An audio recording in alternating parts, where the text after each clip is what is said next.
We are joined right now, though, Wolf, by Ryan Thompson. Grout, as he told us to call him at the start of spring training. And now we're here for opening day. Ryan, thanks for the time again, man. How are you feeling going into game one? I feel really good. I feel really good about where the team's at. I feel really good health-wise. It's a real bummer. We had a couple injuries last minute, but overall we've got a really good squad, and I'm really excited about the addition of Jalen Beeks, one of my best friends. We played together for 4 seasons in Tampa. Oh. And so seeing that signing got me really excited, and he's a good veteran presence for us, and just a great overall human being. So he's going to fit in our clubhouse really well. Man, that is really, really cool right there. For people that don't know, tell us once again why your nickname is Grout. It's not my nickname. I was just coming up with messing with us.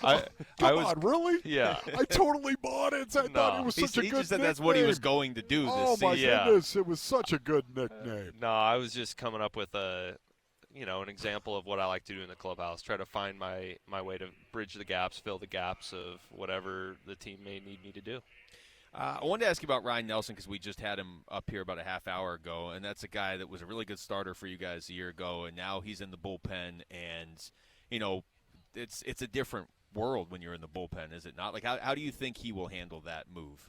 Oh, he'll handle it just fine, but how crazy is that, right? That the guy that was, in my opinion, our clear-cut best starter down the stretch last year is now in the bullpen. Yeah. That's incredible. And that's not saying anything against Nelly. I think he could have done that again if he was in the rotation. But we just have so many studs, and it's a good thing for the team, but it's hard decisions they have to make. And I think they could have flipped a coin and made other decisions too. And he's a guy that deserves to be in a rotation, and any other team in the league would be blessed to have him in their starting 5. So, for him, it's like I feel for him a little bit that he's not getting the opportunity that he definitely deserves. But what can you do? It's the nature of our roster construction, which is such a blessing. We have a surplus, which is so great, and I don't know how many other teams in the league can say that they have the surplus that we have. So he's a guy that has proven over the last couple seasons that he can be a force in the bullpen. He's got stuff that plays in a bullpen role, and he was a dominant closer in college. So it's going to be exciting to see how he's used and what he'll do. Ryan, when we say opening day to you, opening day, what are your thoughts? What do you think of? I just think of blessings. Like, I think, this is my 6th year in the major leagues, and I missed opening day one time. I had thoracic outlet surgery, and I didn't make the team. I was down for like 3 days, and someone got hurt, and I came up. And it was just a real bummer to miss opening day. There's something that's really special about getting the honor of being on the team. No matter what your role is, no matter what your contract is, whatever, you never take these moments for granted that you're on the opening day roster. It's something that's really special. So just kind of sitting here right now looking at the stadium, getting prepped for the game, it's just what a blessing to be here. Wanted to ask you, we're talking to Ryan Thompson about the hitters because this team led all of baseball in scoring last year by a lot, actually. And so the thought just seems to be like, okay, well, they won't do that again. But they could. Like, what do you see from this lineup? Because I know you lost Christian Walker. I mean, you did lose some players, but you also replaced them with some players too, and you have young guys that in theory are still getting better. Yeah, I know last year, opening day, we put up 15. So if we're going to stay on pace with last year, we got to probably have a pretty good night. We need a big first inning. Yeah, we need a big first inning for sure. No, we got some thump. We got, I'm just looking at the lineup they already got on the board right there. It's just like 1 through 9. Like that's a scary lineup. I think about, what's funny is I didn't talk to him about it or anything, but it's like when you play on a team that's like a perennial last place team, like Beeks was on last year with the Rockies. It's like I've been blessed to be on some pretty good teams like the Diamondbacks, and it's like when you play on the Diamondbacks, you don't have to face those guys. Yeah. So it's like it's pretty awesome to know that lineup right there, I don't have to face those guys. They're studs. And for him, he doesn't have to pitch in Coors Field all season. Exactly. That's tough. Jolt.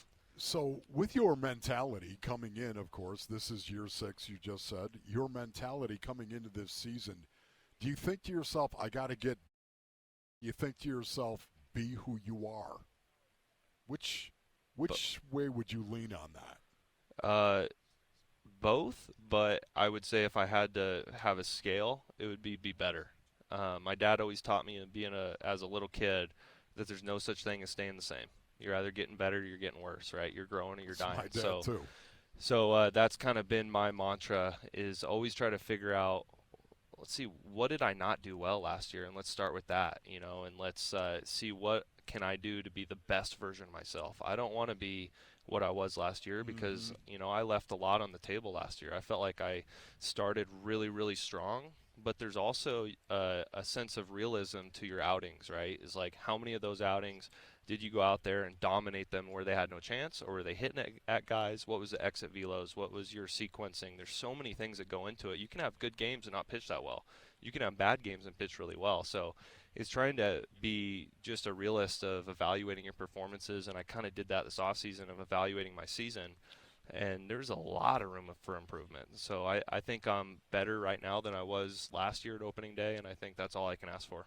Do you feel like you're on a team where a lot of your teammates have that same mindset that you just talked about right there? Yeah, for sure. And it's a frustrating mindset at times. You feel a little bit neurotic of like not being satisfied with where you are and always trying to find the next best thing, and it can get exhausting at times, not only for us but for staff members that are watching us perform and just not being satisfied with that and trying to get to the next level. But at the end of the day, it's like we're trying to be the best in the world. We're not trying to just be a number and fill a roster spot. We want to be the best. My goal this year is to be the best right-handed sidearm pitcher that the league's ever seen, and that's like a massive goal, right? Yeah. If I fall short of that, I'm going to try to do it again next year, and that's just the mentality I have. And I think a lot of the guys in the clubhouse are the same way. Is maybe I'm not coming in saying, hey, I'm going to be the best closer in baseball. I'm probably not going to be a closer.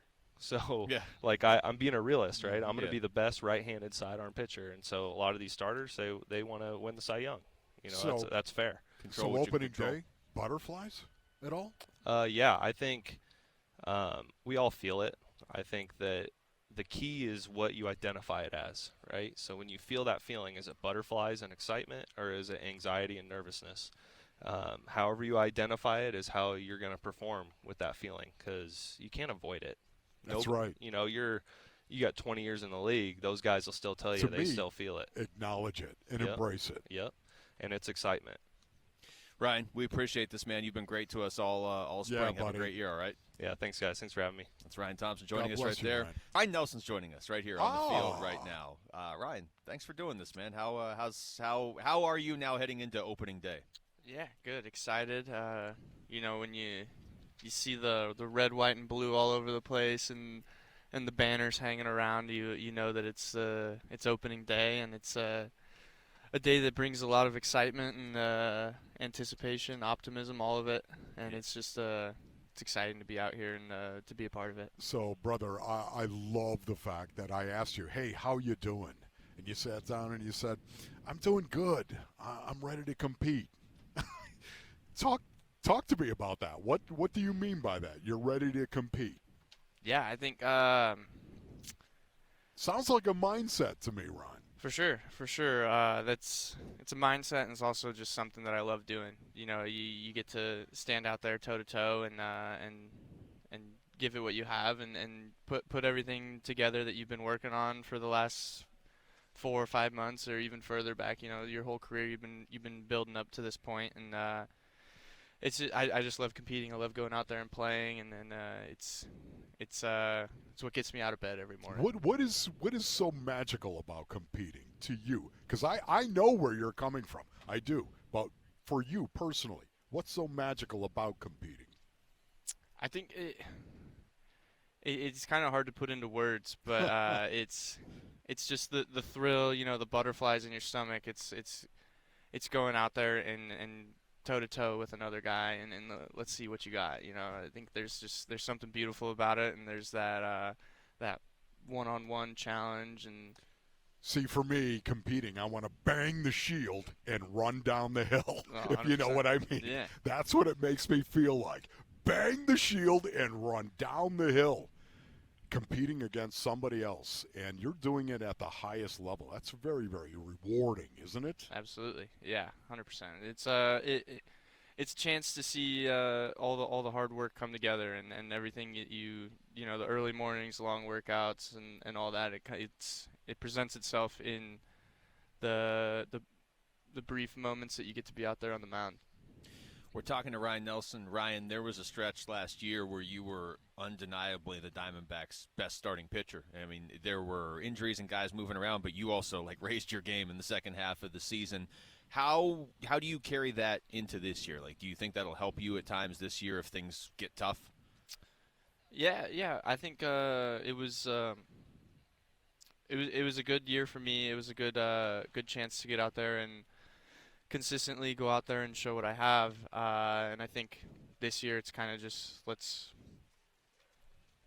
figure out what that process was to get me into that position and continue that process and build upon it and, different roles and whatnot. But, yeah, same thing. When you get the ball, you're out there to go get as many outs as you can, and it's the same mindset as a starter. Did you feel it last year? Did something flip for you? I mean, you're still young and you're still working your way in. And last year it was, all the conversation was who's going to be the 4 or 5 starter, and then, you ended up stepping into a prominent role. But did you feel a moment where you're like, I got this? Because you were going for a while there pretty strong. Yeah, I think the biggest thing for me was the mentality of it and trying to stay even keel as much as I could. Good game, bad game, you take what you can learn from it and then put it behind you, good or bad, because sometimes you can ride the highs too high or the lows for too long, and it was a lot about just flushing the last outing no matter what happened and moving on to the next one, and I feel like that kept me in a good headspace to continue to go about my weekly work and make sure I'm getting all that in, and I think I was just in a really good headspace for that time, and that's something that I've been working on and continuing to dive into is just the mental aspect of this game, because you play 162 and it can be long, and yeah, and the tough times can last for a while and the good times can too, and you just got to be able to treat each appearance and each outing as its own and give it everything you have for each one of them. Ryan, does competition exist in a rotation? Is there competition? You went out and did this, watch this. I'm going to take the ball and go out and do this. Yeah, that's definitely healthy competition right there, and right. I think there's Is that real? Oh, absolutely. I think there's always competition and guys competing with one another, and I think that even if it's not directly stated that somebody's competing with somebody else, I think there's always a competition, and I think that's a good thing. Right? Yeah, the competition that you stated is definitely a good thing. I think that can build rotations up and build pitching staffs up and teams too. It's oh, you went out there and struck out 10, I'm going to go strike out 12. So it's if you got pitchers one-upping each other all the time, then it's going to be a pretty good season. Not a bad thing. Yeah, absolutely. We're talking to Ryne Nelson. Ryan, you're starting the year in the bullpen because this team is loaded at starting pitcher, which is a great problem to have. But you've done both, and you've thrived in both areas. You talk about the mindset, is that different if you're pitching out of the bullpen and you're coming in the 6th inning as opposed to if you're starting every 5 days? I think the daily mindset is probably different. When you're starting, there's 4 days out of the week that that you're not going to get the ball. Yeah. So it's a little bit more focused on what you have to do off the field. That's the focus, and then being in the bullpen, it's there's a chance that I'm going to go in every single day I show up to the yard. So I think the preparation's different, but the mindset once you get the ball is pretty much the same. You go out there and compete one pitch at a time and try to get the guy in front of you out. Ryan, one of the things I absolutely love about competing at the highest level our species can generate is leadership matters. It really does matter. Yet I've never been inside a baseball clubhouse, so I have no idea how that actually works. Is it the same dynamic as an NFL locker room, where an NFL locker room, man, you've got these leaders and they model it for everybody else? I think of a baseball clubhouse, and I think of you specifically, somebody in a rotation who takes the ball once every 5 days. Is your leadership the same to everyday players? Is it just the clubhouse itself that is the paradigm of leadership, or is it a little bit different when you're a guy who takes the ball once every 5 days? Yeah, I think baseball in general, at least the teams that I've been on, there's not really one guy who's the clear-cut captain or leader or anything like that. I think you've got your veteran guys who have done it for a while, yeah. and you'd be putting yourself at a disadvantage if you didn't kind of look at what they do on a daily basis and try to figure out what they've done to be successful for so long. So I think baseball's a lot of leading by example and leading by this is how we do things around here, and a lot of our guys do it with their actions and not with their words. Oh man, see, I got my answer Yeah, right there. you've been asking me that question for 3 weeks now. I obviously don't have an answer for you. Ryne, thanks so much for doing this, man. Like you just said, you could be pitching tonight, so we appreciate the time. Yeah, absolutely. Thanks, guys. Thanks for watching Wolf and Luke. Tap to see more and click the button in the middle to subscribe to Arizona Sports.